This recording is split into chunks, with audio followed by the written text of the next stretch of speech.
Well, good morning, Bakersfield, surrounding communities, and everybody watching online on YouTube, Twitch, and Facebook Live. This is the Early Bird Special right here on KGEO Sports Talk, 101.1 FM, 1230 a.m.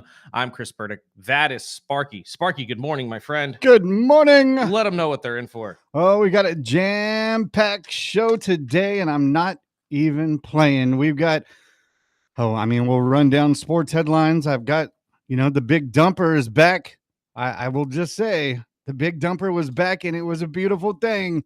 But we'll have actress, comedian Caroline Rhea joining us at 7:30 ahead of her show at the Well Comedy Club this Saturday. Plus, we'll talk a little wrestling. It's Tuesday, which means 24KG. We'll jump in at 8 o'clock, and then we'll wrap up the show with the local comedian, Andrew Idell, ahead of the $5 funnies. Plus, he's a wrestling fan. He's a sports guy, so we'll talk about a little bit of that. And we have a family 4-pack of Condors tickets to tomorrow's $2 Wiener Wednesday game. You can call or text in anytime, 661-842-2000. Cannot wait to talk to our guy 24KG today. It was a fantastic Raw last night from Madison Square Garden. I got a return, at least. Roxy's back. I was very excited to see that. But we'll talk plenty of wrestling today. However, we do need to start in the NFL because the owners' meetings are underway as they get together to figure out the new rule changes and how the NFL will look next season to continue its dominance over every other sports organization there is in America, really. And at this point, it really is going to be interesting what happens when it comes to the rules part of all of this. I was under the impression, at least, that we'd be at least talking about the tush push going into this meeting or into this owners meeting. That's not on the table. The rule proposal that I told you guys about 2 weeks ago by the Browns to allow teams to trade up to 5 years of their draft picks, that's been pulled off as well. So they're not even going to be talking about that. So there's really only one giant elephant in the room that they need to deal with. And that's the referee CBA. Figure out how the hell we're going to keep NFL referees exactly where they are. And I was able to figure out, or at least I wasn't able to figure out, it was said yesterday on a show, and it honestly, light bulb right off in my head, ding, exactly why we're getting D3 refs and not D1, D2. And the reasoning makes all the sense in the world. We'll get to that in a second as well. And you're not going to believe who actually broke this down for me. You're really not, because most people that love sports television don't care for this man. So we'll talk about that here in a moment as well. The NFL owners meetings, I mean, it's not going to be as big of a talking point this year, I don't think, as it was last year. Only because there's not as many rule changes that they're going to be mulling over. You're not going to hear anything going on about the kickoff. You're not going to obviously be hearing anything about the tush push. Good. Yeah, I think that's good for football as well. That's why I wanted to start here, because I think a lot of people have gotten a little bit of a sour taste in the mouth when it comes to the changing of America's favorite game. And let's be honest, this is America's favorite game. It's football. It hasn't been baseball for quite some time. Everybody hates the fact that the NFL is really starting with all these rule changes every single year. So it's a good thing that we get a year off. We get to absorb what football has become, because it has evolved over the last couple of years. But this CBA situation with the refs is not getting any better. From what I understand, there's even a memo that has been sent out to all team officials, media, and everybody connected to the NFL saying, if you're a team official, let's not even bring this up. Media, you guys could talk about it because obvious reasons. But team officials, if you're asked about this, impressors, don't even bring this up. Yesterday on the McAfee Show, Peter Schrager, live from the owner meetings, talked to Pat about this exact topic. And I wanted to play what he had to say just so you guys could actually hear and grasp the seriousness that they are taking this with. So let's hear from Peter Schrager real quick. Everyone in the league got a memo saying, don't talk publicly if you're a team official about this. Let's leave this for 48 hours. Don't have any comments, try to dismiss. That was from the league, a memo from them. So already you feel like, okay, well, then that means tensions are heightened. And then you got some talking points that everyone got. the same people that always get all the same information, they all got the same information about what the league has opened up as far as conversations go. And then Scott Green, who's the officials union leader, he came out and was like, that's BS. Here is this, and this. So it's very public right now. Everyone's kind of chirping back and forth, but the league learned its lesson in 2012 when they went through the replacement ref situation. A lot of those people were unprepared. So I would not be shocked if you see some D1, D2, D3 officials getting a little bit of extra work maybe during training camp or potentially during OTAs at these teams, just to see if we can get those balls in motion if this thing doesn't come to be. So I need to break this down a little bit. Obviously, at the beginning of this, when it comes to the memo, the NFL is trying to put everything in a box so they can control exactly what's being said about this CBA deal with the referees, so nothing bad happens. Let's be honest, because one bad story about this deal, or essentially what the NFL owners believe they should be giving the referees, and referees are going to turn around and say, oh, really? No, we're going to shut this down. Your league's going to look like crap without us, just like Peter brought up a couple years ago when we had to go to replacement refs, and we all know how that ended. So to start the conversation, my friend, how do you feel about the NFL trying to really control the narrative about this entire CBA deal? Do you think it's a smart move? Do you think that this is going to blow up in their face down the line? Because we've already had people come out and say, yeah, they're full of they're full of crap. All the stuff that they're telling us that, to talk about isn't actually what's happening. So, I mean, obviously the NFL, and I mean, they're being smart. They're $1 billion business. Absolutely. And when it comes to, just like any court case or any negotiation, you want to keep your lips tight, because anything and anyone can say something and use that. And the CBA, whatever, can use that in negotiations. I personally don't think it's as big of a deal, because I've been unhappy with the refs for the last few years. Right. And I think maybe it is time to not only find an agreement, but maybe get some young faces up in there and teach them from the bottom. Right. I personally think, we can always talk about the Hail Mary and the bad call the last time we had to go through this. Dez's catch, no catch, whatever you want to call it. But there hasn't been a week of NFL football that we didn't, whether it was us or Daily Dave calls in and complains about officiating. I think it's all a pawn move to get us set for robots sooner or later. And I think that's what the NFL's high card is. Right. Is okay, we'll give you a short-term deal, but in the future, we're moving to robots. Right. And we've talked about that multiple times, and we'll get to that part of it too, because I think that you're right, especially if there is some sort of lockout and the replacement refs don't work out again. A third string third string, technically D3 referees is essentially what third string would be. So, it's going to look ugly. We all know what this looks like with replacement refs. The NFL is not going to like it. The referees are going to sit there and say, we have the leverage, but do they really? With the transition in baseball, you're seeing it a lot. We talked about it yesterday.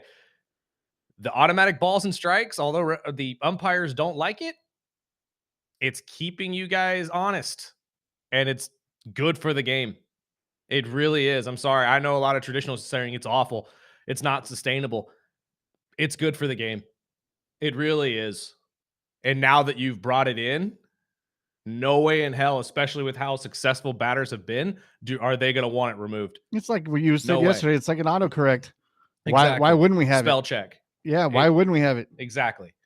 So the NFL could be seeing the same situation here. Maybe we could figure out a automated referee system or something that, will at least keep players honest, since the referees don't want to do this anymore. And let's also go back and remember, the referees aren't exactly asking for a whole ton, realistically. All they really want is to be full-time employees and a little bit of a pay bump, just like everybody else. Yeah. When you really break it down, is that too much to ask for? I don't necessarily think so, especially with how much money the NFL makes every single year. Maybe you should be kicking back to some other people outside of just the players and the owners. Yeah, you're probably right. But the NFL's not. No, 100% no. It's a business. They're going to find any way possible to hold on to that money, as every other business would.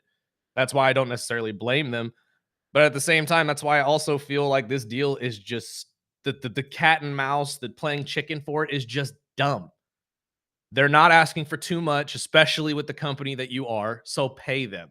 But at the same time, referees know full well this isn't the world where strikes kind of just work like that anymore.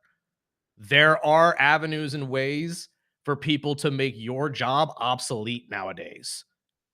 So take that into account, because there is an avenue here where referees could just be wiped off the board altogether. Yeah, they better watch how they push back. And the big question that I've had, especially when all of this came out that they're training D3 referees to be NFL referees, first thing I know I said on this show was, why are we going all the way to D3? Why didn't we go to D1 or 2?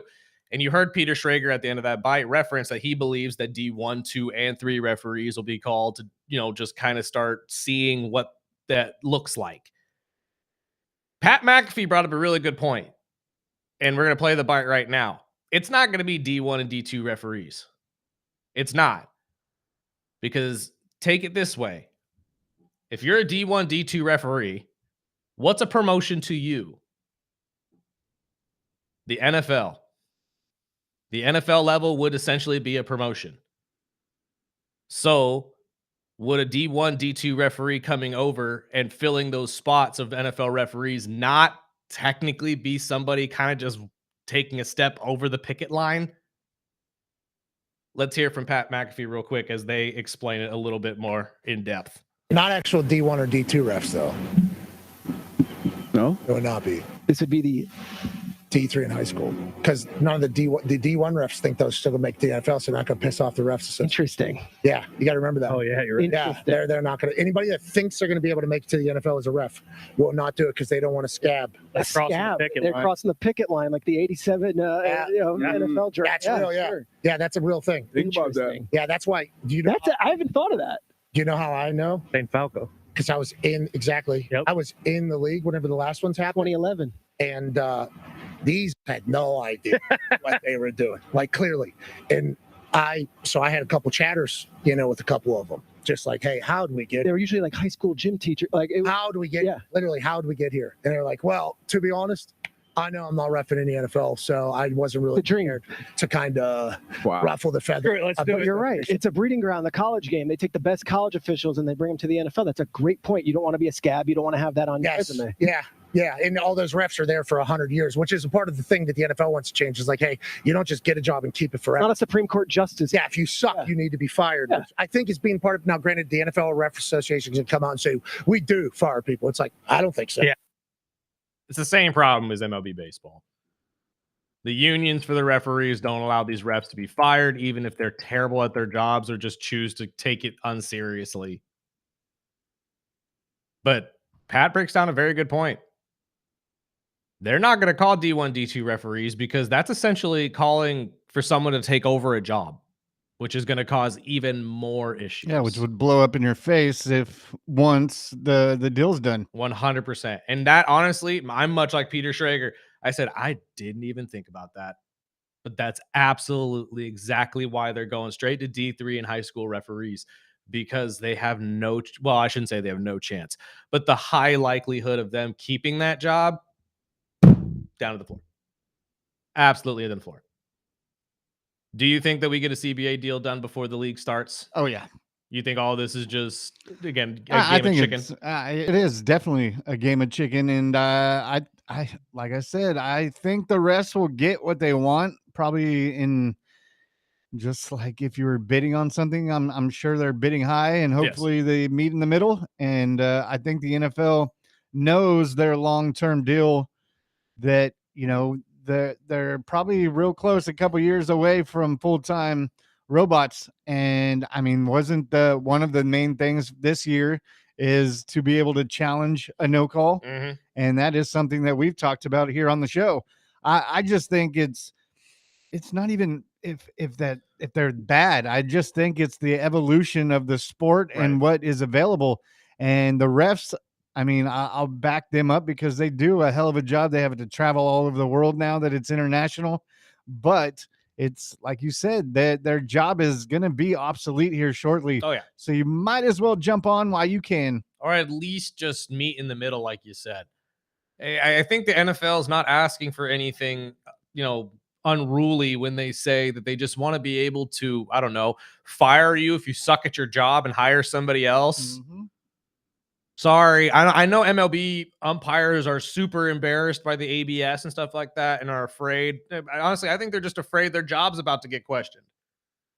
I mean, I don't know about you guys, but and again, I can't remember his name right now. I think it's Buckner or something of that nature, the umpire for the Red Sox game the other day. I mean, I haven't seen a more hated umpire since Angel. And maybe that's the way it should be at this point. This is not okay. Just because you guys have just sat there and said, "Oh, it's part of the game." No. There are ways to fix these things. Much like if you suck at your job can fire you. That is by their rights. This would be one of these good times where we hear some crazy story about a ref gambling or a ref making bad calls for pay. I mean, this is the type of where a story comes out like this. Exactly. So let's just meet in the middle. Everybody's happy, and we all get football the way it was intended to be. Instead of just forcing fans to watch football officiated by D3 and high school referees. Bring on the robots. Who are just there skittish and probably just anxious as hell, throwing flags saying, "Oh my God, did I really just do that? I'm in the NFL and I just did that." So let's figure that out and let's get NFL football started the way it should be. Other talking points from around the owners' meetings.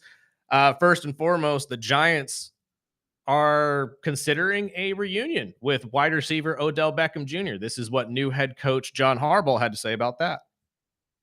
Look at every option, right? And if Odell's an option, then we'll be looking at it for sure. And he and I do talk, and we do text, and we've maintained a really great relationship. He's one of my very favorite people in the world. So it's not like you don't talk to guys about things like that, and certainly we have. We'll just have to see where it all goes. What's best for him, what's best for the Giants. That's the number one thing. It is what's best for our team. And any player, if he helps you be a better team and can make you better, then you're going to pursue that. So we'll just have to see where that goes.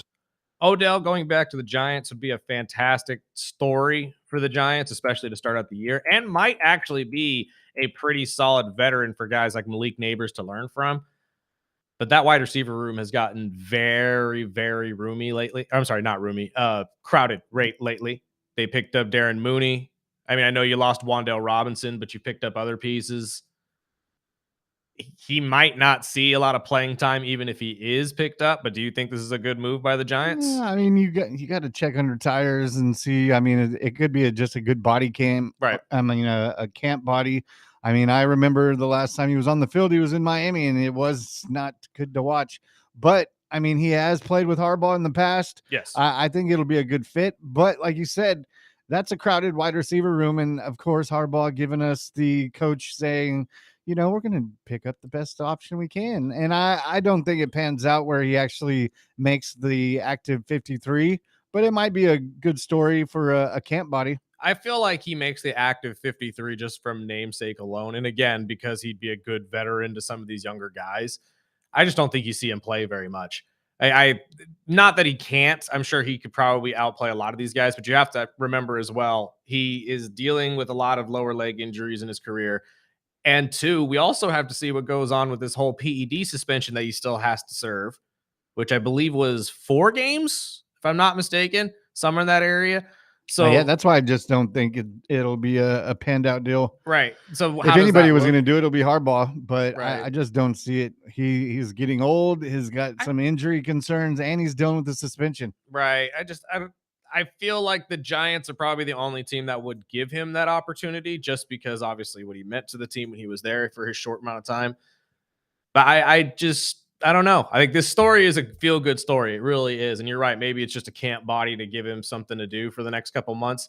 But maybe the Giants just say, you know what, this is a great opportunity to rekindle a good relationship between one of our star players and to have him teach one of our future star players, because Malik does need that guy. He needs I'm somebody hearing to the help him. same thing with Jarvis Landry sent out a message out to Miami saying he could be ready for camp, and he would love to be the receiver, the older guy that teaches the young team. I love Jarvis Landry, but it's the same thing. He's getting old. It's been years since he's played. Right. And what kind of Jarvis Landry are you getting? Obviously, our wide receiver room is much more empty than the New York Giants.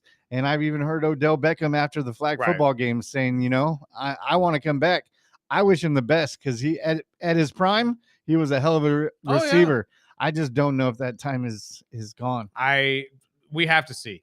Because again, the big factor to me is what you brought up there with the amount of time they haven't seen an NFL field. And I say the same thing when it comes to the Cleveland Browns and Mr. Haslam coming out and saying, oh, Deshaun Watson has just as good of a chance to be the starting quarterback as anybody. God, do you not see I was going to ask you problem the with same that? thing. I mean, with that type of contract and what he has played and what he's brought to Cleveland, does this guy deserve one more chance in Cleveland? No. Or is it over and somebody else can try, or he just fades away? Look, man, I know the ownership group in Cleveland prides themselves on being the team that, for second chances, the team that people can come back to and reignite their careers. But let's be honest, man, this thing has been a dumpster fire since you got it, since the trade happened. It's been awful. And I get it. You paid him this much money. You want some sort of ROI on it. You want something to make it seem like this wasn't a waste of time. But it was a waste of time. This was, I'm telling you right now, this kid's not going to look like he used to. This isn't going to be the Deshaun Watson from the Texans.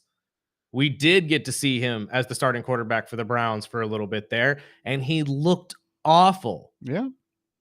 And it's not like you guys have built this incredible offense that's going to make him look better. I think they're just really, whether it's Haslam or Monken, I just think if they can just show 2 or 3 good games out of him, they're like, we can get something out of him. And I think they're just more nervous about, okay, we cut ties, and in Brown's fashion, he's going to go play somewhere else and play well. And we're going to look like even dumbasses because we paid him that much money. I personally think if anybody is going to give a quarterback a chance, it's Cleveland. Right. I mean, I could understand. And we also heard Shador go back to his college number yesterday, switch jersey numbers. Yep. I think if there's any chance, I mean, it's the same thing in Miami, but I'm thinking, okay, Deshaun Watson, he's under contract. They have to pay him. It's all guaranteed. What's it? I mean, what does it hurt to get him in camp and see, okay, does he have any chance? But I can also see Haslam just kind of fishing it out there. Right. If we can get 2 or 3 good games out of him, we can get a late draft pick or something out of him. I just don't think Cleveland knows what the hell they're doing. I don't think they do either. But again, maybe you're right. Maybe they're just trying to fish this out there as bait so they can so they can inevitably trade him later on in the season and get something out of this. I just think that they want some ROI. I think that they've paid him so much money that it's almost impossible for them to walk away. Much like you guys with the Tua situation. It's not that you guys wanted to cut Tua and just deal with a $99 million cap hit. You were forced to do it, really. Like, there was no other option. Cleveland believes they have an option. And realistically, I guess at the quarterback position, you could argue that they do have the option, because as much as I like to sit here and root on Shador Sanders, he still hasn't looked like an amazing NFL quarterback yet. So we don't know if he's going to be a long-term answer for them at the quarterback position. So you're right. Keep him for the training camp. See what happens. Float the idea around there. And maybe this is just a long play that they're trying to take some of the stress off of Shador and sit there and say, you can go into your sophomore season with none of the lights on you. We're going to put all of the lights on Deshaun, because he is undoubtedly, and I know a lot of people are going to sit there and say, really? But undoubtedly, Deshaun Watson is a bigger distraction in any situation than Shador Sanders is. I mean, can you not argue that? If there's one quarterback that could take all the limelight and the distraction away from Shador, it's probably Deshaun. So maybe in a way, this is just a long game for them to sit there and allow Shador to develop as a normal quarterback rather than as Deion's son. I just don't think it works out. I really don't. Because again, going back to the point I was making earlier, he hasn't seen an NFL football field in years. Years. I know these guys are incredible athletes, but you don't just walk off a football field, have nothing to do with practice or any of the games, even as a backup, and just walk back on years later and pretend like nothing ever happened. If Colin Kaepernick came back into the league today, he would look like a shell of his former self. That wasn't even that good. So why does everybody believe that Deshaun Watson is just magically going to shake that off and be Superman? Exactly. It's the money they spent on him. They're like, we have to get something. Something has Exactly. to work. And speaking of quarterbacks, I did see the Rams are kicking the tires with Kirk Cousins, and they said they would love to have Take a 'em. Veteran. Take him. And I mean, at the time, it's going to be a discount. Yeah, it's going to be a discount, team-friendly deal, just like Tua with the Falcons at this point, because they don't have to pay him anything. But What do you think? it could be a good fit, especially if Matt goes down with an injury. Kirko has a fantastic arm, kind of the same style of play as Matt. He's not really a run-first guy, but he will if he absolutely has to. I think Matt has better wheels than him, to be honest, and is much better of a Better cannon. Yeah, but I mean, in terms of a backup quarterback, you could do a lot worse. You really could. So maybe Kirk Cousins is a great move for the Rams, and we'll talk about them in a couple weeks here. As well, hopefully they don't need to use Kirk Cousins. Let's put it out there in the ether. I don't want Matt Stafford to get hurt at all. I would like Matt Stafford to finish his career healthy, but getting up there in age, seeing what we dealt with last year with the back situation and him having to get an epidural before the season even started, and God only knows how many times throughout the season to make sure that stayed that way. And Cousins has worked with McVay in the past. Yes, so he has. We'll see. I thought for sure Kirko would be headed back to Minnesota, if So I'm did being I. honest. So I did thought I. for sure Kevin was going to call him up and say, hey, buddy, you want to come back and throw to your former wide receivers? But who knows? Maybe Kirko burnt a couple bridges that we don't know about over there in Minnesota. Speaking of the Vikings, they locked in the 5th-year option on Addison, which not surprising, but at the same time, kind of surprising with a lot of money. It is, but I'm more wondering with everything that Addison has gotten in trouble with in his first couple years of his career. And again, massive USC mark talking right now. Hasn't hit 1,000 yards yet. And he's been in trouble legally. How many times? At least 3. Yeah, 3 times. I mean, again, we talked about it the last time he got in trouble, how we knew he was going to get an extension at some point with his player option coming up. But if he doesn't have a breakout season this year, he's going to be looking for a new home. I don't think Minnesota holds on to him just solely because of how much of a distraction he's been off the field. And like you said, if you're not an 1,000-yard receiver, and he was incredibly coveted coming out of college, people expected this guy to be one of the better wide receivers in that draft class. Hasn't really lived up to that. Like, he's been solid, don't get me wrong. He's been a great number 2. And anybody playing next to Justin Jefferson, your numbers are going to suffer. But as it sits right now, I'm not surprised. At the same time, I would expect this to be a one-year deal to move off of this. Let's take a break. Carolyn is in the chat. So we will hopefully get her in here for the next segment, and then we will get started with the rest of our guests as well. This is the Early Bird Special right here on KGEO Sports Talk. The Early Bird Special.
Before treatment, get checked for infections and tuberculosis.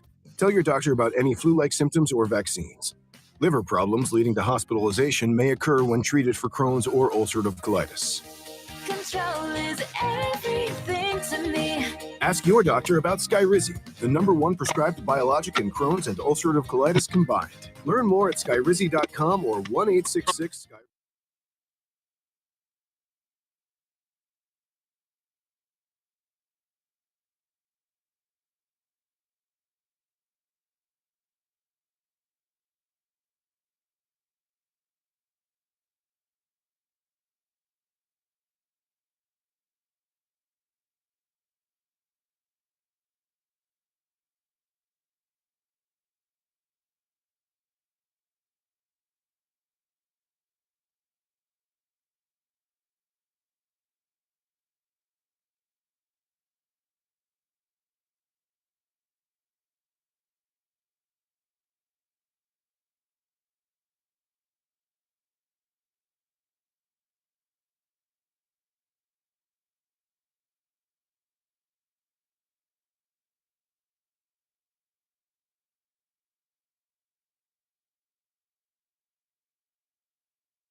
Hello. Welcome back. Hello. We can hear you, Caroline. How are you? Can you hear good. us? I'm so sorry. You're fine. You're fine. For those of you who are just joining us here on the Early Bird Special on KGEO Sports Talk, we are about to sit down and talk to the multi-talented, the comedian, actress, and voice actress. If you don't, you're not a Phineas and Ferb fan, I don't know what the heck you're doing with your life. I really don't. But Caroline Rhea, how are you? You know what? You're so kind, and I've got all those qualities. But can I work a phone so that you can see me? No. No. You know what? We can hear you. That's all that matters. We can hear you, so that's the best part about it. But thank you so much for your time. We really appreciate you. I want you to know that I'm in full hair and makeup for absolutely no reason. You know what? We'll figure that out. Next time we'll get you on the show. We'll figure it out to get a step-by-step for you. So we'll make sure that your work doesn't go unappreciated. Oh my God, it's so hilarious. Not only like my daughter made so much fun of me. She's like, "What are you doing?" I go, "I'm going to sleep in my makeup so I don't have to wake up early and I'll be all ready." So I probably have some eye infection and you can't even see me. But whatever. Okay. That would be awful. How are you guys? We don't want that. We are well. Thank you so much for your time. First and foremost, you have a show coming up here at the Well Comedy Club here in Bakersfield. What made you come back to Bakersfield? You know what? You can say that I've done a lot of things, but I'm literally obsessed with doing stand-up. I think it's the only time. Well, not the only time. You can also sit next to somebody on an airplane and talk to them, but it's just like you walk into a room full of strangers, and in an hour you realize we have so much more in common than we think, and you do it through like laughing at the same thing. And I don't know. I always loved Bakersfield, and Daniel, I always loved his old club, and everyone says this new room is fantastic. So, oh, you're gonna love it. A lot of people that have come on the show have said it really has that LA comedy club feel to it. So I think. Oh God, no! A lot of plastic surgery and old men married to women that are 40 years younger. That one. Yeah, a little bit of that. You know, you might not see all the fancy cars outside though. Oh, okay. It's so funny because in LA, it's the only city where you're like. You'll ask a couple, and I'm like, "Oh, is this your grandpa husband?" Okay, sorry, my mistake. Oh. Grandpa husband. Yeah. Money talks in this world. I don't know what to say. Money I've talks. never dated So, anyone with an income. My actual boyfriend had the word not for profit in his job description. So I don't get it. no Anyway, kidding. Wow, that's whatever. hilarious. So what sparked your love for stand-up?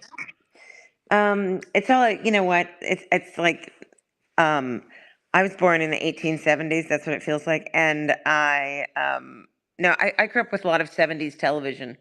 And Mhm. I wanted to be Lucille Ball, Carol Burnett, and Johnny Carson. I would like sneak out in the middle of the night to watch Johnny Carson, and for some reason, I always knew what the joke was going to be. I always knew, even at like a young age, I could hear the punchline. So I don't know. It's such a fun thing to do, and now I teach it, and Mhm. because it's like I think everybody's secret desire is to do stand up. Yeah, Do you I have mean, that? I grew up in the 80s. I grew up watching, sneaking off, getting my parents' VHSs so I could watch, Eddie Murphy and Andrew Dice Clay. Yeah. I remember when I first started in stand up in New York. I had some like, I started in 1989. I remember when Robin Williams used to come in the clubs, Mhm. and you're sort of like your head's exploding inside. And I remember him saying to like he walked past me and he had just gone to the bathroom, and his fly was undone. And I said, Robin, your fly's undone. And he said, oh my God, thanks, man. And I was like, I just spoke to Robin Williams. He thinks I'm a man, but it doesn't matter. It's Oh, fine. that would have And been I remember awesome. Eddie Well, Murphy, I like, know everybody knows you as, Aunt Hilda. but this So is way I had to before Aunt ask, Hilda. you've been doing comedy for a while, but do you still get, walking around in the community and people yelling Aunt Hilda at you? You know what's really amazing? Okay, so this is the order of things. I get Aunt Hilda. It's written on like a coffee cup every time I go to Starbucks. Mm. Um, but now, well, that and then I did this movie called Mom's Got a Date with the Vampire. That's sort of like that's Yes. like that's like number two. Um, but I'm gonna say pretty close to being Aunt Hilda. Linda Flynn Fletcher is usurping them because we're back with Phineas and Ferb. So Yes. it's yeah, it's a weird one. As a I just massive Disney fan myself, I loved watching you in all of these. I really did. oh, I thank you very much. the Thank the Mom Had a Date with a Vampire has to be one of my favorite sitcoms too, and it never gets talked about. So I'm glad people can bring that up to you. They do. It's so fun. I think it's just because they watch it once a year on Halloween. So Probably, yeah. Between that and what's the witch one that Hocus everybody Pocus. those two obviously are the ones that have to get talked about. But that's hilarious that you just said the witch one to a witch. I true. See, but all Sabrina's so much more in my mind now. Come on, now. The sitcom is better than the movie. oh my God, how about the fact that I am so into my coven that I'm like, excuse me? It's because I did a special and it was called I Identify as a Witch. And I kind of do because you'll see in my act, like I have so much knowledge about like weird stuff and astrology and psychic ability. Like I can tell what sign the audience member is. I couldn't solve a crime, but I could tell you if you're sitting next to a Taurus. It's a very weird skill. Anyway, Wow. You what- definitely have some sort of connection with the other realm if you know that, and you can already call out punchlines to jokes that you have never heard before. That's pretty impressive. you know what? My mother was super psychic, and it was really funny because like my mother knew everything. My first boyfriend was gay. I will never forget it. His name was Gary, and I didn't know that he was gay, and he didn't know that he was gay, but my mother knew that he was gay. And one day when he came over to rehearse for our disco workshop, because he let me lead in 1979, that was my first clue. My mother said, "Darling, Gary is here," and darling, I think the R is silent. That's how she told me. Lord. I know it was very. That's awesome. Oh, Anyway, my Lord. that's what she told me. Well, you said that your love of stand-up has grown into so much that you've even taught it. Where Yeah. do you teach stand-up, and can people get involved with that? I've taught it in a bunch of they had one of these like fantasy. They used to have like a fantasy rock and roll camp. They did a fantasy comedy camp. So I taught that, and then mostly I have. It's really interesting. I have a lot of private clients who are like one is like an incredibly successful engineer who stopped being an engineer and he wants to do stand up and he's like in his 50s. Or I have like women who are, I have one girl, she's adorable, but English is not her first language, but she wants to master comedy because she just wants the confidence to walk in a room and be able to be funny in another language. Like to like culturally connect through comedy. So, yeah, no, I'm way too expensive for the average bear. I mean, Yeah. we talked to a lot of comedians here on our show. Dan Betts is a good friend of ours. So I mean, we always talk about the story of, we have one guy that watched a lot of open mics and probably wasted. He says he wasted 2 or 3 years because as soon as he got on the mic, he's like, man, I could have done this 2, 3 years ago. But I mean, you just brought up the confidence side of it. When did you know that this is something you could do? Well, it's really funny because and you guys have like when we have skills that aren't sort of like traditionally tangible, like I can't be an actuary. There's not like numbers that I can memorize and in practice. I mean, stand up comes from anything artistic and creative comes from something that we can't see, right? Mhm. So it's sort of trusting this channel that it's going to be there the next day. Like I would wake up in New York. I would have 3 jobs. I like spritz perfume in the morning, and then I would work an office job all day, and then I would go to be a cater waiter at like until 11:30, and then I would run down to the Improv, and I'd have a set at like 3:20 in the morning. It was the most psychotic thing. And I was always afraid, like the next day, I'm like, oh my God, what if it's not here tomorrow? Like, what if I'm not funny tomorrow? Right.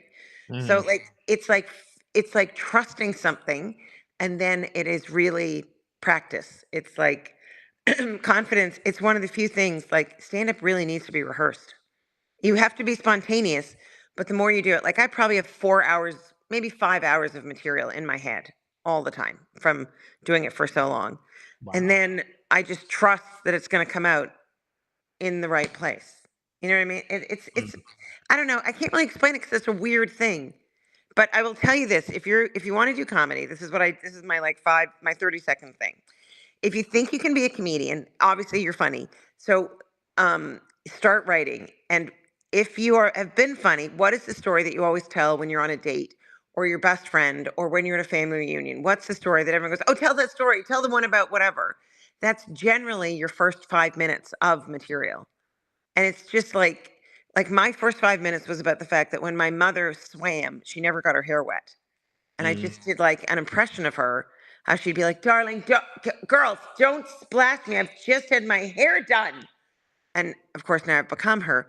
But it's just whatever anyway, because I just know that a lot of people in stand-up. But even I do always like I love like I've mentored a comedian for like 5 years. You have to like find comedians that will mentor you. That's another biggie.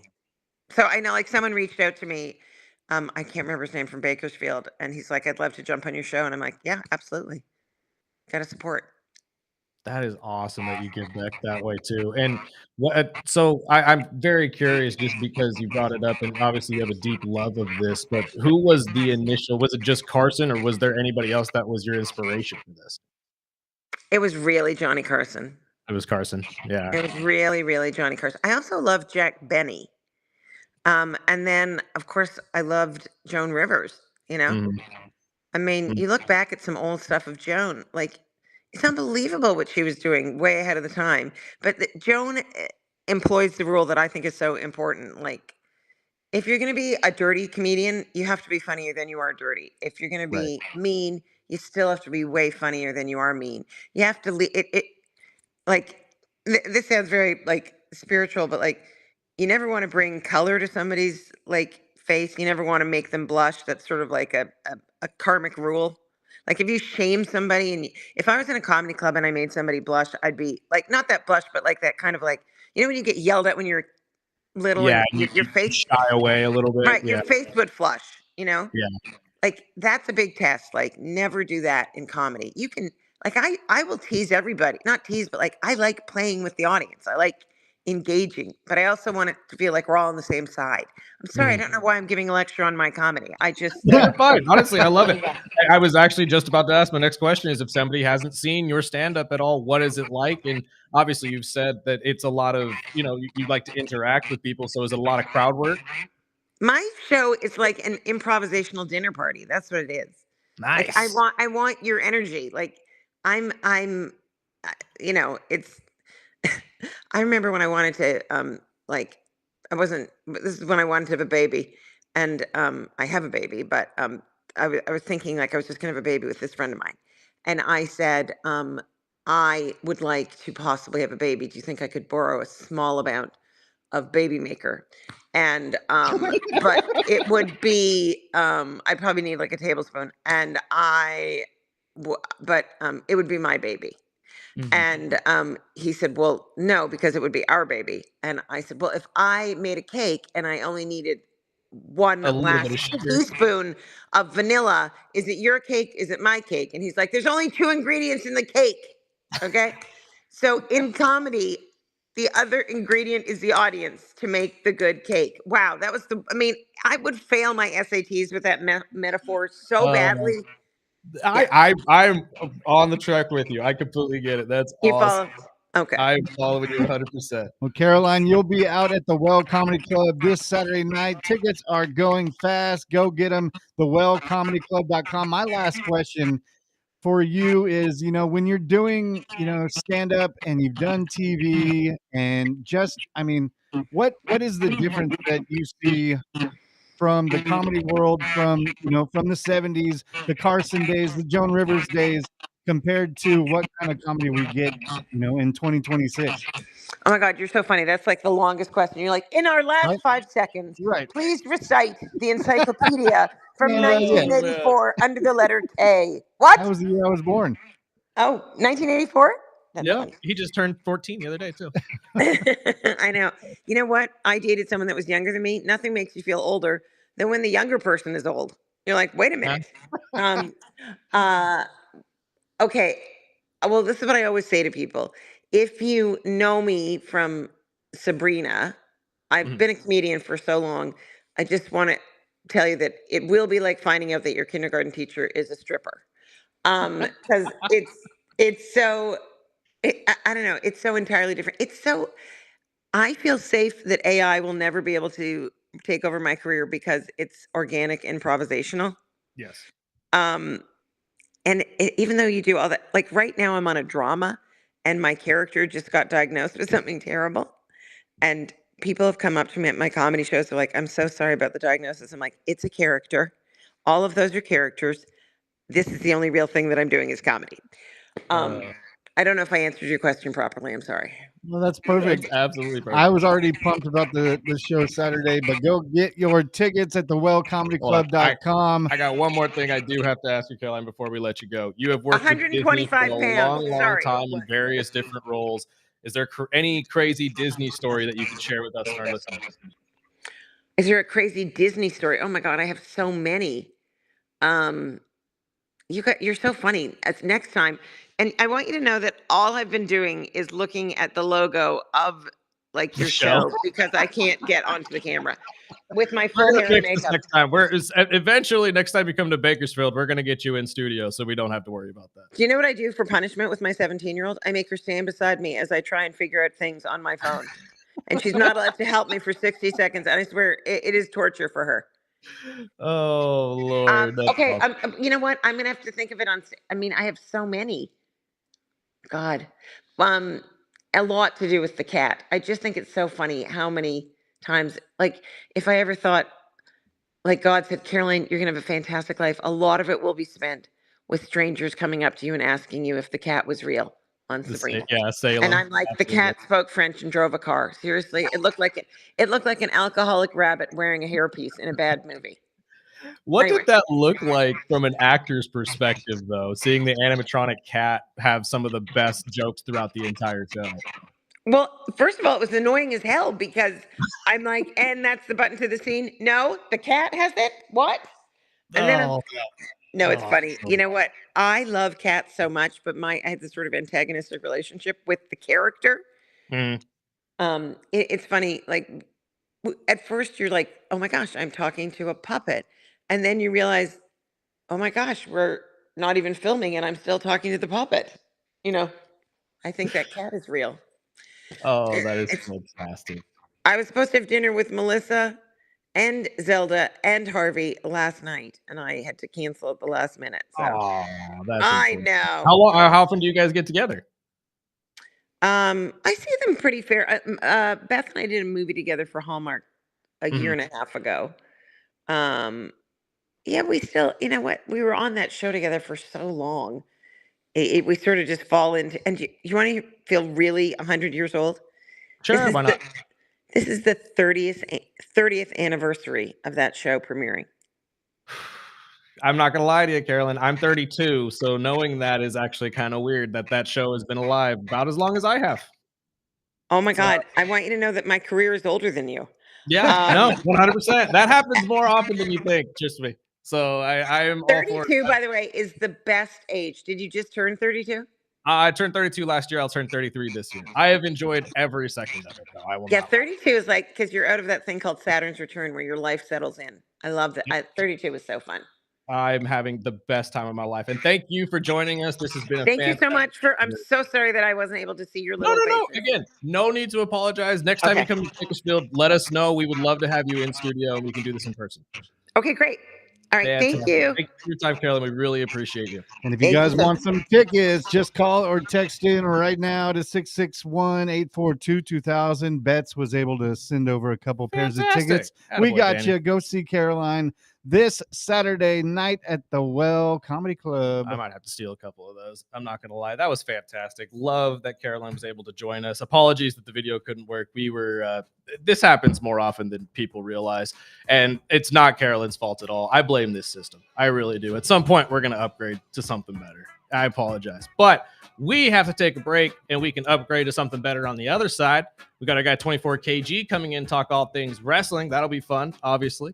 And then Andrew Idell will be joining us after that. We have a mutual friend that has a message for Mr. Andrew that I have to tell him. It'll be off air. I apologize. But if you're watching on YouTube, maybe we'll do it on YouTube. Who knows? But we got to take a break. On the other side, you'll see the 24KG, and we'll talk all things WWE. This is the Early Bird Special right here on KGEO Sports Talk. We'll be back in about 5 minutes.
Here are your hosts, Sparky and Burdick.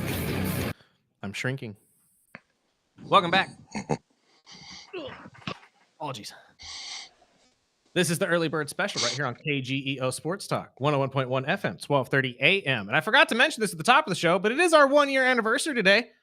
Hey! Congratulations, Sparky. We made it the year. Yay. Yay. KG, you as well, my friend. You've been part of this much longer than a year, but I know you've been part of this for a whole year. So welcome. Congratulations. Thank you, sir. Congratulations to you as well.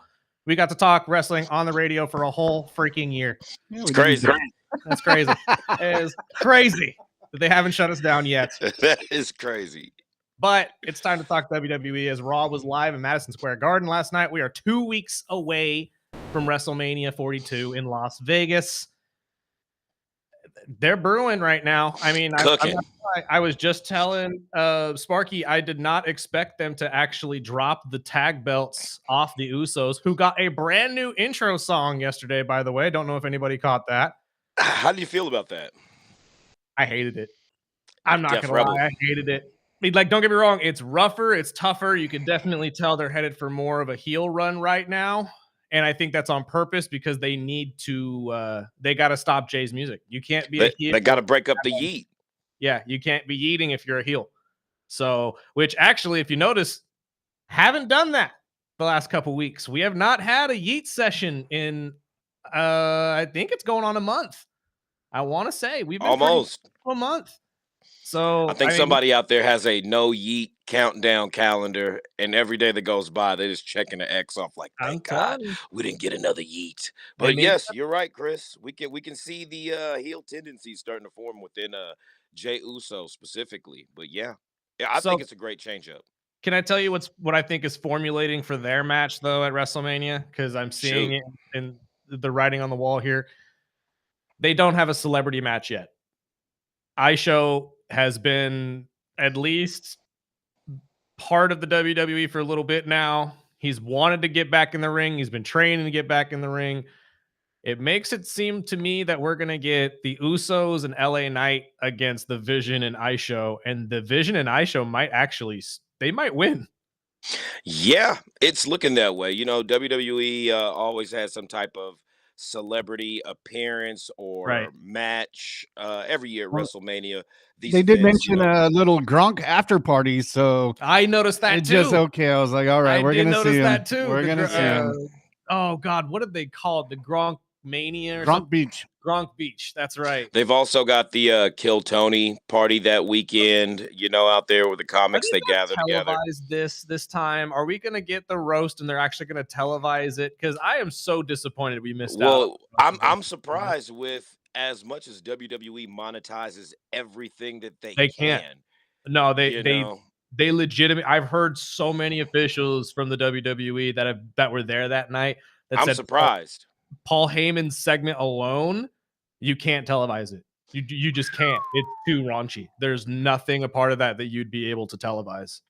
You know, it almost reminds me of Bob Saget's earlier stand-up. He used to be a real dirty comic back in the day, and a lot of things he would say now would probably shock people. See, but people our age, and we just talked to Aunt Hilda right before talking to you. But I mean, I was catching every bit of that. That was a great segment, guys. You know, hey, year anniversary, just a round of applause, all the way coming full circle with just great content. You know, that was the second time I think Carolyn's been on the show with us. If I'm not mistaken. I mean, we've had a lot of really cool guests in a year. If I have to, I got to put together a montage for the YouTube.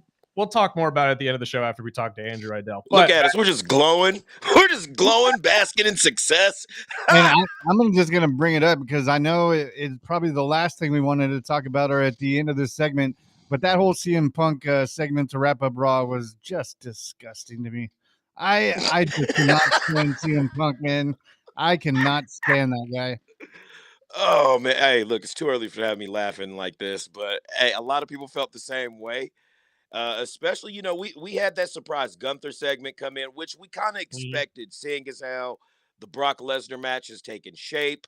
And I have a theory on that I really want to get to because I think it's leading to, you know, a SummerSlam match with Brock Lesnar, and we just don't see it yet. You know, Paul Heyman's a smart guy. You can call him a lot of things. But what if this is some kind of tie-in to a favor Paul Heyman's done this favorite thing before, but what if Gunther's looking for that one big fish because he's the career killer?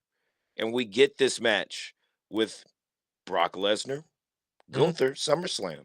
I would be willing to put a little bit of change on something strange going on this WrestleMania between that. That's what I was referring to last week. Is that's gonna be the SummerSlam match. It has to be. There's only one It's got to be roster that can retire Brock Lesnar now that John Cena's gone. Most of his other rivals are gone, unless you're going to give him to Randy. But they haven't done that yet. So I'm honestly seeing it as Gunther taking out literally every major piece from our childhood. That's how they're going to build Gunther. What'd you think about this Stephanie McMahon? I was shocked to see her show up. The segment was rather good. That's the right person to warn Cody about how dangerous Randy Orton can be. True. Especially when some of the things that have been done by Randy Orton really would get WWE censored today if they happened. And especially think of the things that Randy Orton has done to Stephanie McMahon's family. Not only Stephanie herself. I was on a break. I never saw anything with Orton and Stephanie, so I figured you guys could break that down for me and other listeners that took a break. Let's just say that you can go first, Chris. 2009 Randy Orton is a completely different person. You have to go back and see highlights of 2009 Randy Orton if you really want to grasp how much of just a vile POS his character was back then. I mean, literally punting people in the head. Here, let me help. Let me help out, Chris. We've got RKOs to about several women over the age of 50, including Stephanie herself, but at the time under the age of 50. Yes, and the under the age of 50 is a staggering 7. Okay, then we've got, let's see here, lighting houses on fire. We've got continuous assaults, fake reunions just to give a concerto to Edge. We've got, the list goes on and on of heinous things this man has done as bald head psycho Randy Orton. Just to do a little bit of a table setting as well, a concerto for people who don't know what that is 2 steel chairs to the head at the same time. So essentially doing, what the cartoons used to do with 2 of the cymbals and always go like that into somebody's head. Do that with 2 steel chairs. But wait, to a guy with neck and concussion issues. Yeah. Now, again, so 2009 Randy Orton was a brutal, definite menace. He was an absolute menace. Yes. And that's why I agree with you that Stephanie McMahon's probably the best person to come out and warn Cody. But also, it's like Cody said in the promo, he was there for all of it. He was making sure that he's breathing in the car, like next those to on the Ted road DiBiase stories. Jr.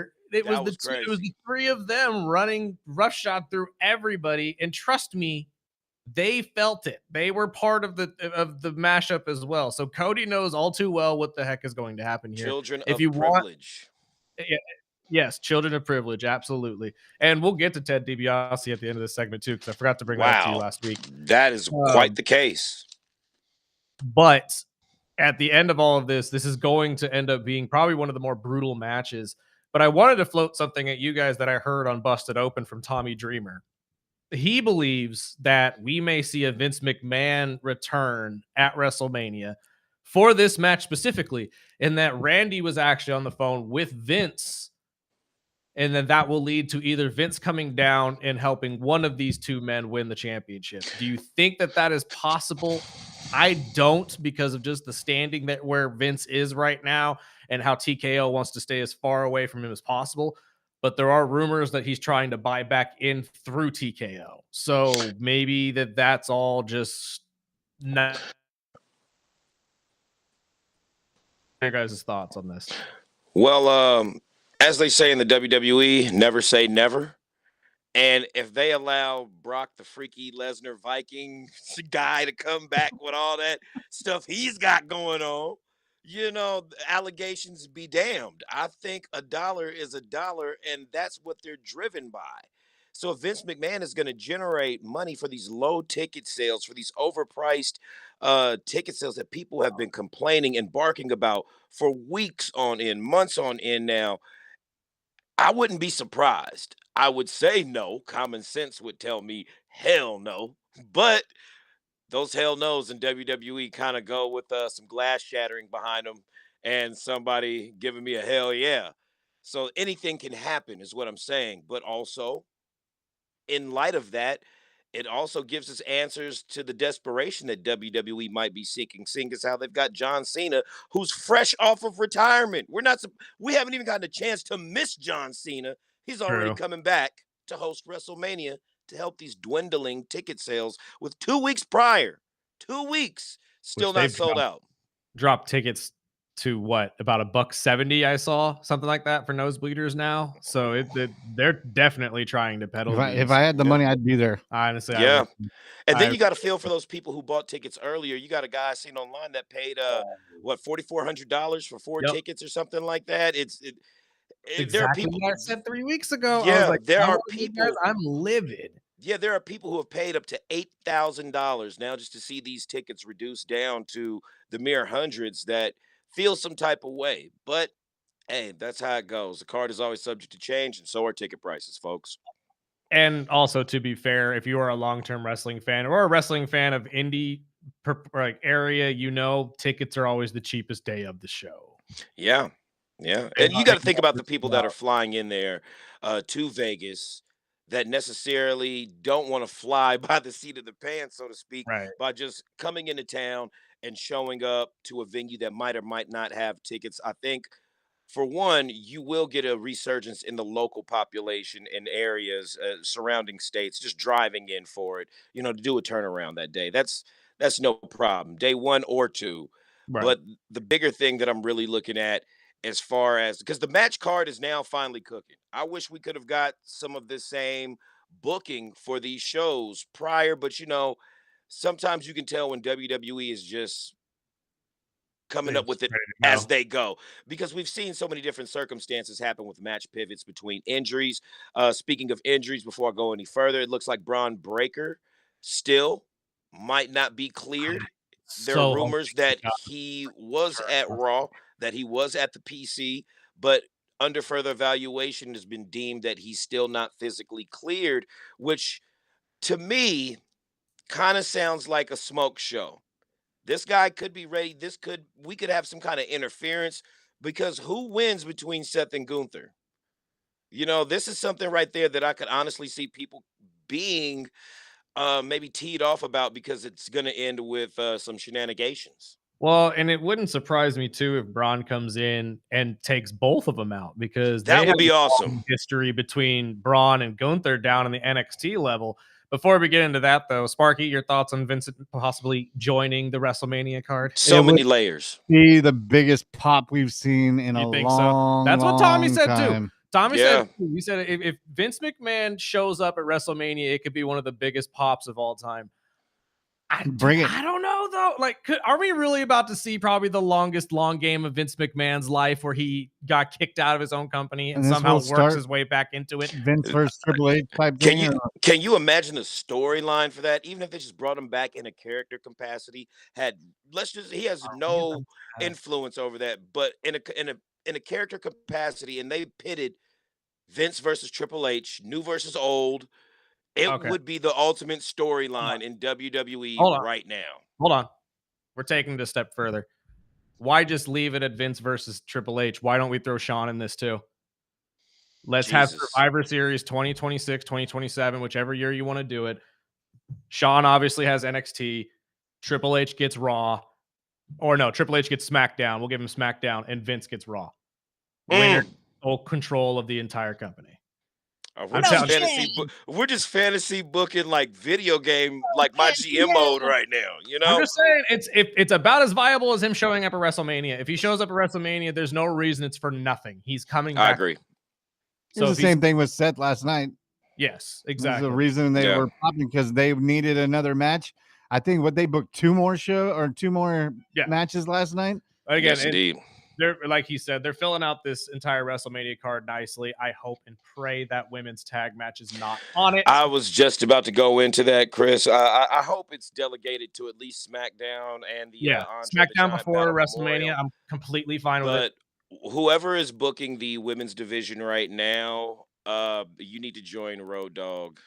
I'm Damn. really that women's tag division it's the same thing. Wash in, wash out, end in interference. There's always some type of fray of just static and chaos.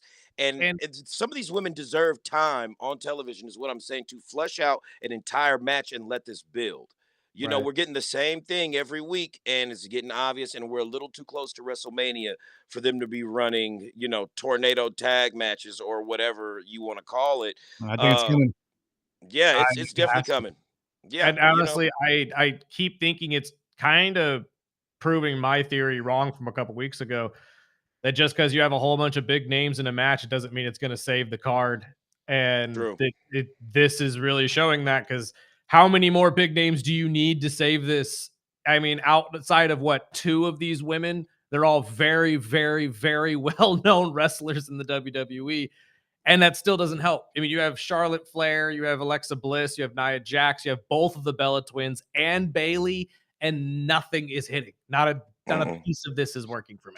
Well, you got to think about the pivots also. Some of these matches, they're not the original intended card that we're seeing. True. We still don't have a Bianca Belair due to injury, a severe hand injury, and hopefully, from reports of Jonathan Coachman, I hope they're not true. They say she might lose her finger. So, Oh, I hope that's not true. I really hope that's just one of those I love interweb Coachman, but rumors. I hope he's not. I hope he's Yeah, not doing and that. he has a tight beat on WWE, Yeah, he so does. I would hope that Well, he's still she part of the gets to. Busted Open crew, I Yes, he believe. is. Yes, he is. I would just hope that other matches that we potentially didn't get to see because of injury pivots aren't going to. Now on paper, this looks like a great WrestleMania card, but hopefully we'll see how it works out in the ring when these guys mix it up. Because seriously, it's building to. I honestly want to say I feel like it has the potential to be better than last year. Oh yeah.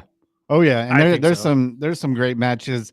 I'm looking forward to. I mean, that even that live promo with Vicaire last night was Oh awesome. yeah. But who are the main events you think? Well, definitely we'll be getting the Cody Randy night one. We'll definitely be getting the Roman Punk night Right, two. too. As far as the women's, I would have to say, which they really haven't made clear other than Rhea Ripley and Jade Cargill. We've seen Becky and AJ Lee twice already, I believe. So this one's kind of going to be the send off. And everything else kind of just sprinkles down in between as a trail leading to these events. Like I say, it looks Mm. the booking looks very proper. I can't complain. You know me, I'm The very Oba. analytical about certain things. Yes, the Oh, but Oba Brock Brock is gonna be Lesnar really feels like oh, the bigger match of anything on night two. Well, he it slipped does. I last mean, night. night But one. that was the main event. So I was like, okay, well then what is Well, that's the point I was what's trying to make replacing it? that's the exact Yeah, point I was trying to make last week is we have like 5 or 6 matches here that could easily be main event matches and are being co-main event, anything. Yeah, well, but they're being they're being promoted as main event matches. I keep every time you hear Roman Reigns, he says, "I'm going to beat CM Punk in the main event of WrestleMania." Randy yeah. talks about it. I'm going to beat Cody Rhodes in the main event of WrestleMania. We hear Paul Heyman all the time refer to Brock Lesnar as the main event of WrestleMania. So, what is the main event of WrestleMania? Like, We're just gonna have to tune in to main event on Saturday night no when they kidding. do one. Actually, that's Wednesdays now. That's not even Saturdays anymore. That's Yeah, Wednesdays. they've got a AAA now has PLE. Saturdays. Yeah, And they've I got a PLE coming up for main event. Dan Housen announced it. God bless Dan Housen. It's probably one of the he has been funnier crushing it things to on watch on the show TV. Mondays. I don't think we even need to see him wrestle ever. Like, don't get me wrong, and he's a fantastic wrestler. Yeah, I just until don't it's think we ever need to see it. until it's absolutely necessary. And then I think that's really going to wow people and open up a whole nother lane Mm. to eyes visually being on Danhausen if his dose of comedy isn't your shtick. Can we shift a little bit though to SmackDown and just say we need some justice for Carmelo? I Definitely. I'm Definitely. so over the Sammy's. I brought it up yesterday at the end of the show. I'm so over the Sami Zayn love. Like, this is so dumb. Carmelo Hayes should not have lost that belt. Well, this is the fault of WWE's booking and waiting last minute to build something out of this.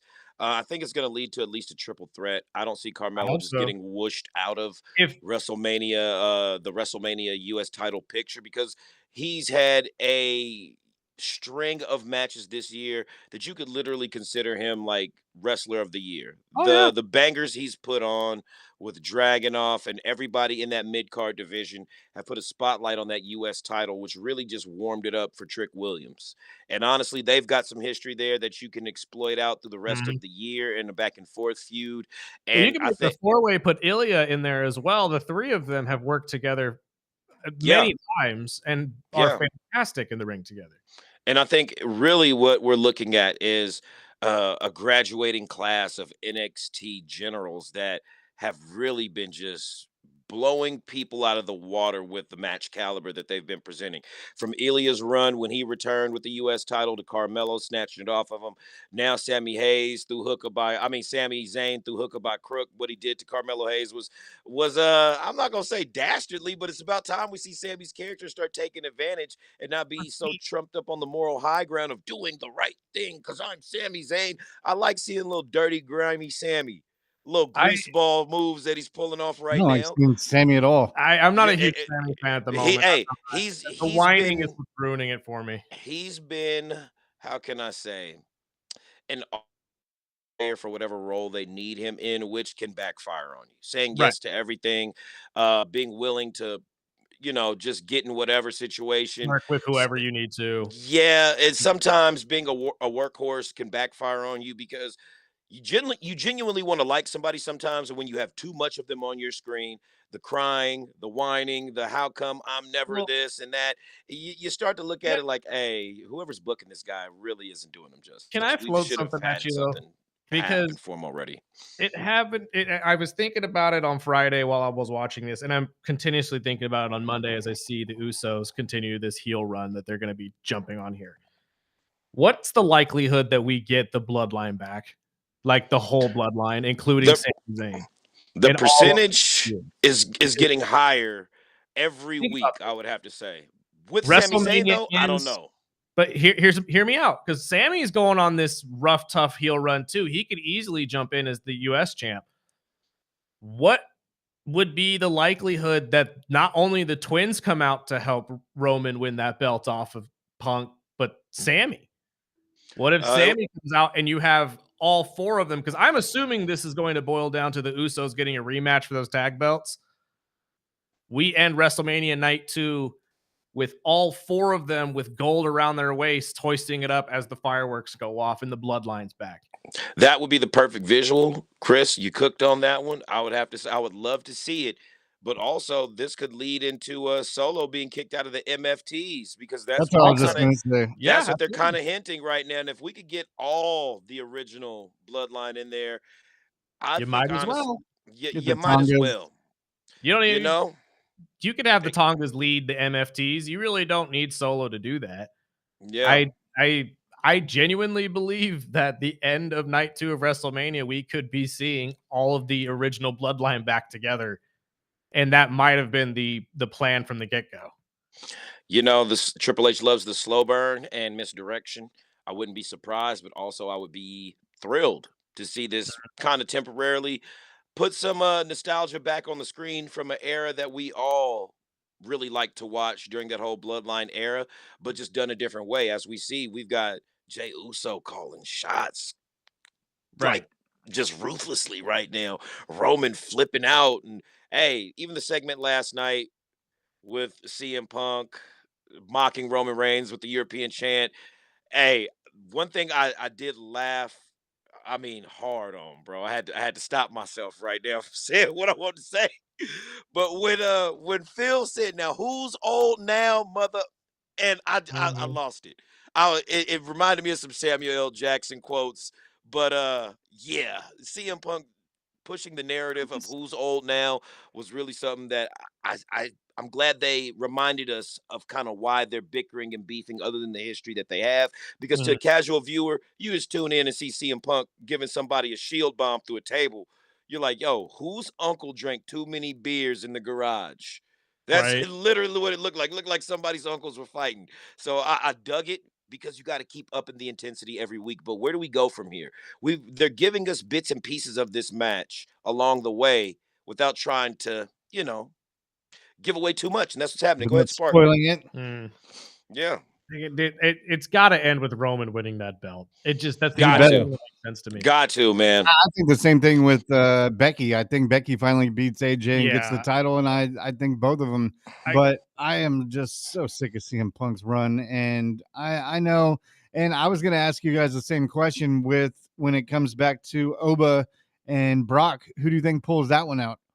Oba. I'm standing by what I Got said. to be. Yeah. It's Oba Femi, and then you're going to build up this Gunther first Brock match at SummerSlam. And then next WrestleMania 43, we're brewing Oba versus Gunther, and we're going to see who's better, the ruler or the ring general. Yeah. I genuinely believe that's the only way I see them actually building this. That's really the only way to go. You'll have returning entities like Bronson Reed, who I think along the way when he gets better, him and Oba would make a great clash. Oh yeah, and just we're still missing some people on that roster, but Sheamus, nonetheless, Rusev. eventually down the way, we're gonna get to a Gunther and Oba, which that's a slobber knocker, as Jim Ross used to say.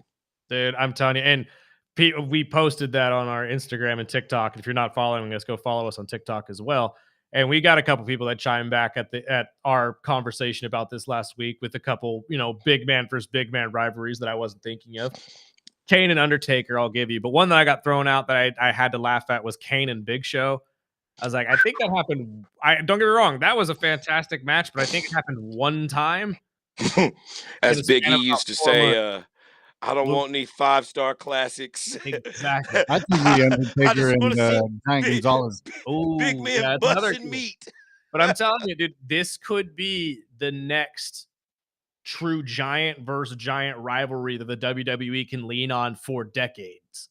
And I say decades, obviously they're going to be here for maybe a decade and a half, but still, this could be a long, long time that we see the ruler and the ring general going one-on-one, and it's going to be a lot of fun to watch. Two opposite ends of the same spectrum, two sides of the same coin.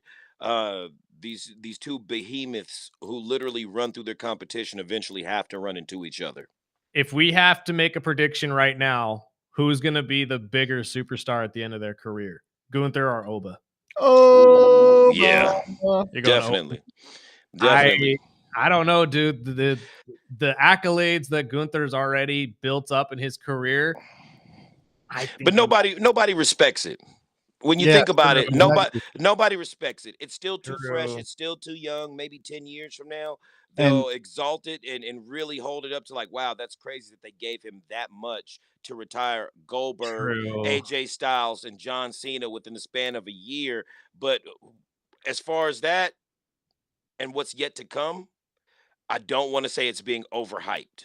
Like, definitely giving him 3 weeks off of TV was good because it allowed people to wonder where is this guy who was so integral leading up to this. Right. But I wouldn't even rule out the fact that they have John Cena give this guy AA just for good measure or something at the end or after his match or something. And honestly, I wish they would let John rest. I mean, they just keep kicking the crap out of a dead horse. He's like, let me breathe.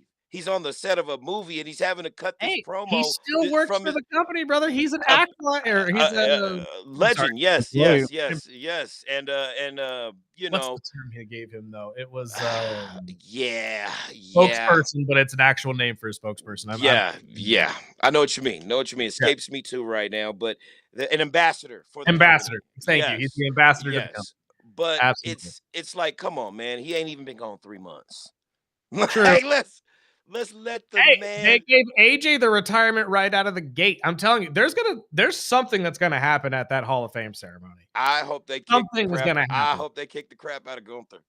All the people he's retired, just catch him and catch him with his back against the wall and give him the stomps. If that's where we're going. If we're watching the Hall of Fame ceremony in a week and a half and Gunther is in the front row, we know something's about to go down. or be said some type of way. They've got to tie something together. They're gonna pull a Kanye West over Taylor Swift right now. He's gonna walk up. And say, I'm gonna let you finish. But Yeah. I have the greatest career of all time, and just drop the mic. I swear to God, It could something's happen. going to happen. But we have run out of time, my friend. Thank you so much for yours, and we will talk to you next week. Always. Hey, happy 1 year anniversary, early bird special, and all the early birders out there that brought a little piece of straw to the nest to help us build this up. We appreciate you guys. What are they saying in the liner? The flock. Join the Yeah, flock. you are part of the flock now. You're part of the flock, baby. Absolutely. We got to take a break. We'll be back in a couple minutes with our friend Andrew Idell. This is the Early Bird Special right here on KGEO Sports Talk.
Welcome back. Early Bird Special right here on KGEO Sports Talk, 101.1 FM, 12:30 a.m. Thank you to our guy 24KG for joining us, and for Carolyn Ray from the first hour for joining us. If you missed that, you can go back and watch it later. But our friend Andrew Idell's here. Sir, good to see you. I made it. Good to see you. I know. How is everybody? Can't complain, man. Can't complain. Yeah.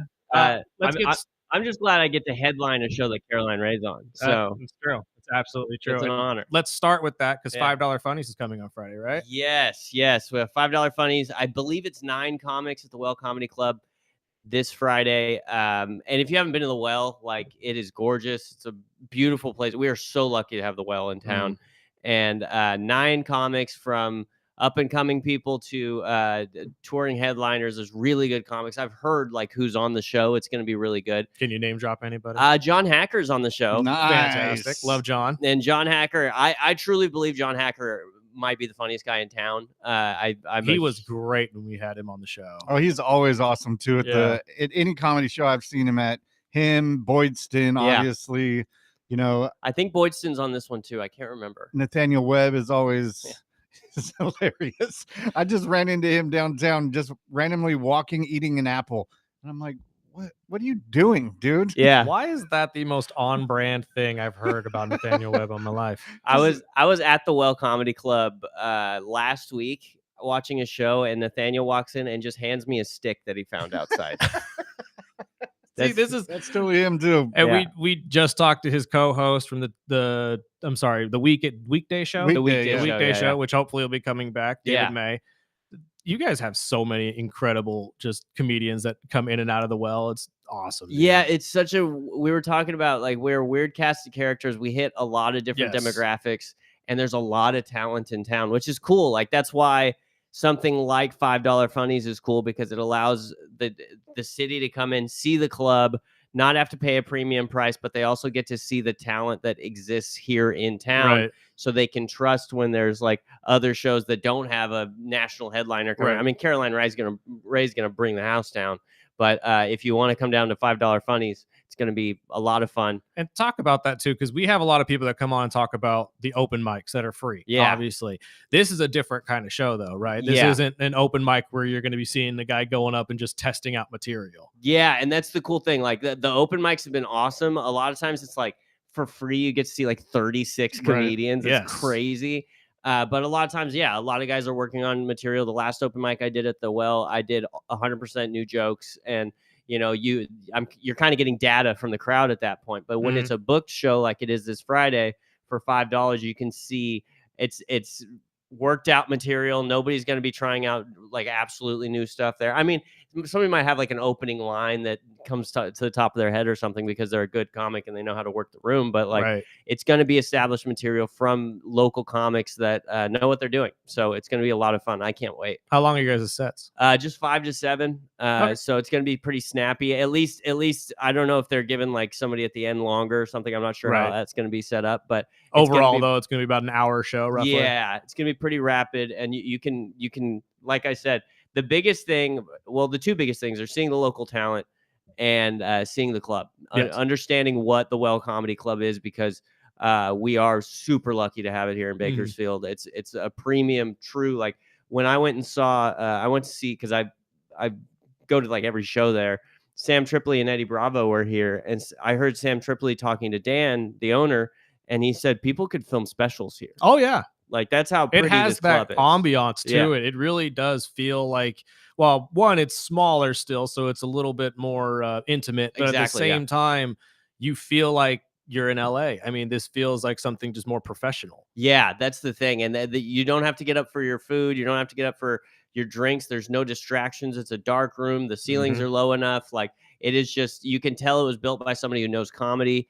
And I can't stress enough that like it is a premier comedy club in the Central Valley, which is a huge treat for all of us. 100%. I mean, we've gone, I think 3 or 4 shows. Yeah, I met you there. And I mean, I'm always surprised because I go into the comedy, any comedy show with wide open, like, okay, what are we going to get into today? And, I always leave knowing, okay, these 2 openers or the 3 openers killed it, dude. And I'm like, I just forget, even though a lot of them come on the show, Yeah. I forget how much talent this town has. Yeah, It is just insane. It's a true iron sharpens iron situation. Like I've been in other comedy scenes. I won't specifically name any, but like where I came from, that there weren't as many funny guys in town. And now, like in Bakersfield, especially with the club here and how everything's gone, these guys make me way better, and we all kind of make each other better. We're bouncing things off each other. There's a competitiveness to it. It's a lot of fun. And it's kind of what Carolyn Ray brought up as well when we were talking about her. It's the amount that you guys practice. It's the amount that you guys get out there. If you go to all these open mics, you're going to see all of you guys, and you're definitely going to know what your guys' comedy's like. But the amount of practice that you get, sharpening your craft and all these jokes, obviously is just going to make it even better. Exactly. You can tell who's getting up a lot and who's not, Exactly. And I always want more stage time. I went down to Fresno and did 2 sets a couple weeks ago. Like I'm always looking for places if there's not a mic in town, trying to get as much under my feet as possible, and we're really lucky to have what we have here. And it's as a comic, you really got to work that muscle a lot. You can tell who's on their game and who's not. Right. So. Absolutely. So outside of $5 funnies, what else we got going up? Listen, I've got the roast battle coming up on the 12th. Yes. Do we know who you're going up against? Trevor Chavez. Ooh, yeah, that's gonna be fun. I know. I got it. Okay, so is the roast battle all happening on one day, or is this multiple days? You have to go down there. How does this work? It's all one day. So it's April 12th at the Well. You can buy tickets at thewellcomedyclub.com. And yeah, we were just standing outside the Well one day, and somebody was like, "You two should roast each other." And I haven't told. So Trevor looks down at the ground and goes, "You don't want none of this." And I was like, "Really? Do I not want of this?" The Michigan State boy, that's cute. Yeah, so it's gonna be fun. It's gonna be Trevor and I are friends, and we really like each other. Hopefully, we're you end friends as well. Yeah, we talked about we floated the idea of like, because you get 1 minute each twice. Basically, that's how it goes. Okay. And like we've talked about floated the idea of hugging after each minute, But keep it calm. I'm gonna be really mean to that guy. I'm gonna be very mean to him. April 12th, I'm gonna have that circle because I love the battles and I love all you guys. Have you done? I mean, I know there's certain type of comedians that can do that type of comedy. Is that something you've done before? I've never done it like at a show before. I've written roast jokes for people before, and I'm a pretty good roast joke writer, but I've never actually done it before. Trevor's done it, I think 3 or 4 times. So he's going to be really disappointed, but it's going to be fun. It's going to be a lot of fun. That's awesome, dude. I cannot wait for this. Roast battles have to be one of my favorite brand of comedy, especially if you can do it and still like love each other afterwards, because you know something's going to get said. Something always gets said that goes a little too far, but if you could just shake it off, it's okay. It's meant to be all in fun. Listen, I told him some really, like, my mom passed away, and I was like, dude, you can talk about that if you want to. It's not a problem. Like, because everybody's got a different line. You know what I mean? He didn't know her. If he makes a joke about her, he's just talking about the idea of this whole thing. You know what I mean? So like, it's a lot of people have a different line than that, which I completely understand, but I come from comedy where everything is allowed in that respect, So like, if I'm allowing him to go there, I don't know anything that intimate about him, but I'm going to be mean to this dude, and it's going to be a lot of fun. How deep are we going here? Yeah, how deep as it takes. I feel like there's going to be something that shot across the bow that we are not prepared for. We'll see. I hope so. He's tried a couple times to be like, hey, do you want to... Hey, do you want to do a couple jokes? I'm trying to do my Trevor impression. He sounds like he broadcasts his life. That's how he talks. You think he's listening? He's probably listening. Trust me, he'll be here on Monday, so he'll be talking all about it. I love Trevor Chavez, for the record, and he's a great guy. But he's a couple times been like, do you want to do a couple jokes like you want to do it on the show, and like you want to do it at an open mic? And I'm like, nah. I'm just gonna wait. We'll see how it ends up. How far have you gone for a joke? Like how like what's the craziest joke you said on stage? On stage, let me think about what was the craziest. That's a deep question. Oh, I'm a Make-A-Wish kid. Okay. So recently, I don't know if this is the craziest one I told on stage, but I was at the Well and I told a joke about I got a free trip to Disneyland when I was 1 because my intestines don't work, and there's like a whole setup to it. But I said something about like so there's a part where the trip went poorly. I closed my foot in a sliding glass door the first day. Day 2, our stroller got stolen while we were on It's a I'm Small surprised World. that doesn't happen more often, if I'm Dude, being honest. yeah. And so I said those 2 things, and I'm like, and by this time I'm just not making a good case for my family to keep paying these medical bills. And that got a little bit like the crowd got on their heels. And I was like, you know what? I think maybe that's why they do the Disneyland trips, because like it's such a pain in the butt to chauffeur a terminally ill child around Disneyland that it like softens the blow when eventually. And the crowd was like, they got so uncomfortable, and I was like, guys, but I'm talking about me. Yeah, I give you guys permission to laugh about this. I'm the victim of this joke. Oh, that's so but bad. Well, yeah, they all know not all of them could land. So yeah, it is you what know.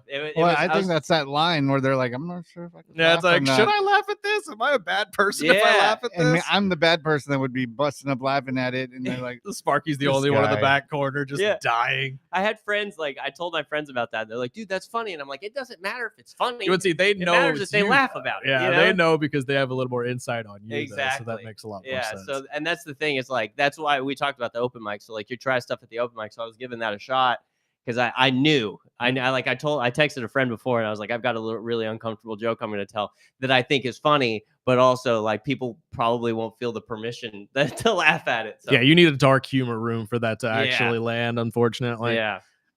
Besides your comedy, though, I know we have talked about this extensively, but you're a wrestling fan. I am a wrestling fan, yes. How do you feel about WrestleMania right now? It's interesting, man. I heard you guys talking about it, dude. They can't bring Vince back. They can't. I'm in the same boat. I just don't think it'd be a good optic to bring him back. Yeah, they just. I don't think there's enough. Like, I think you're right. There might be a pop there, but like, I think if they do it, they would do it as a surprise, and so they wouldn't make any money off it anyway. True. So it would just be like a cheap pop for no financial gain. True. So like, I don't think they need him. I think he looks like a he looks like a doll that got cursed to be alive now. Yep. Like he looks like he's melting. Like he looks like I was thinking the same thing when I saw Stephanie last night. Yeah. I'm like, I don't know if she's pretty or scary. I'm used to seeing Stephanie like this because I watch the podcast now. But yeah, she does not look like she used to, obviously. Yeah, and that's fine. Like, but her dad looks like a melting candle. And like, and listen, we can make fun of with a mustache too.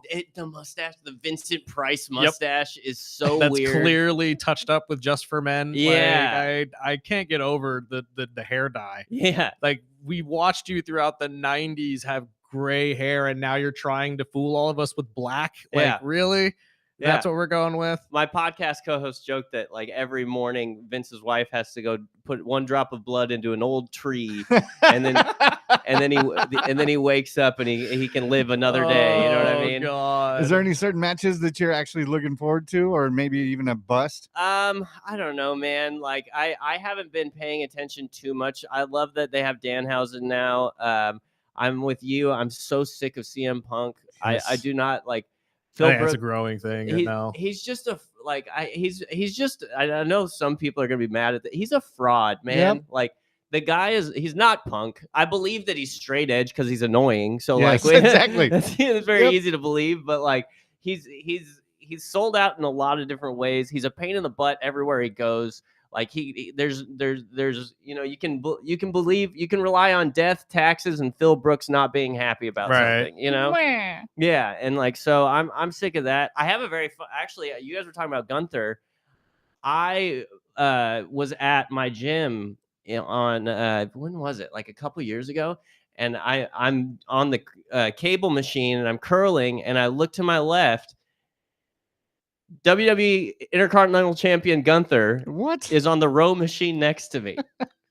Where was this? This was here? Is at Choose Fitness on stock. It's like a Planet Fitness. It's like a $10 gym. But like I'm lifting, and then I look forward immediately because I don't. Yeah, of course you don't want to be that guy. So like I finish my set and I pull out my phone and I text my co-host and I'm like, hey, the guy next to me at the gym looks so much like Gunther. I don't know how it couldn't be Gunther because he's a very distinct looking dude. Right.